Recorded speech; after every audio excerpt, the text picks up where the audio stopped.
کیا جس چیز کی انسان آرزو کرتا ہے وہ اسے ضرور ملتی ہے؟ سو آخرت اور دنیا تو اللہ ہی کے ہاتھ میں ہے، اور آسمانوں میں بہت سے فرشتے ہیں جن کی سفارش کچھ بھی فائدہ نہیں دیتی مگر اس وقت کہ اللہ جس کے لیے چاہے اجازت بخشے اور سفارش پسند بھی کرے۔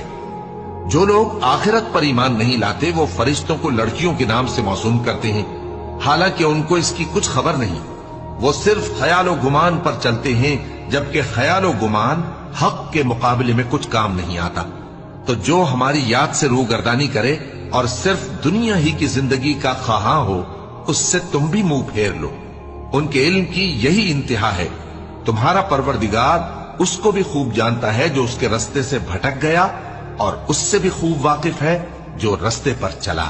اور جو کچھ آسمانوں میں ہے اور جو کچھ زمین میں ہے سب اللہ ہی کا ہے، اور اس نے خلقت کو اس لیے پیدا کیا ہے کہ جن لوگوں نے برے کام کیے ان کو ان کے اعمال کا بدلہ دے۔